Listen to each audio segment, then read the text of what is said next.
শহর কলকাতায় সাম্প্রতিক বিদ্যুতের মাশুল বৃদ্ধি নিয়ে সরব হয়েছেন মুখ্যমন্ত্রী মমতা বন্দ্যোপাধ্যায়। তার কথায় সরকারকে না জানিয়ে বিদ্যুতের দাম বাড়িয়েছে সিইএসসি। তবে রাজ্য বিদ্যুৎ সংস্থা WBSCDCL বিদ্যুতের মূল্য বাড়ায়নি বলেও জানিয়ে দিয়েছেন মুখ্যমন্ত্রী। উত্তরবঙ্গের বন্যা পরিস্থিতি নিয়ে নবান্নে সাংবাদিক বৈঠক করেছেন মমতা বন্দ্যোপাধ্যায়। সেখানে উত্তরের দুর্যোগের পাশাপাশি বর্ষায় বিদ্যুৎ বিপর্যয় রুখতেও দাওয়াই দিয়েছেন তিনি। সঙ্গে বিদ্যুতের মাশুল বৃদ্ধি নিয়েও বার্তা দিয়েছেন তিনি। মুখ্যমন্ত্রীর কথায় এই সুযোগে শুনেছেন সিইএসসি বিদ্যুতের মাশুল বাড়িয়ে দিয়েছে।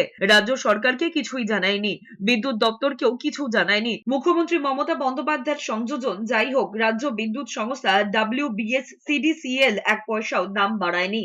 সিএসসির সাথেও কথা বলে নাও, এই সুযোগে ওরা দাম বাড়িয়ে দিয়েছে। ক পয়সা শুনলাম, আমি জানতাম না, আমাদের কাছে কোনো ইনফরমেশন নেই।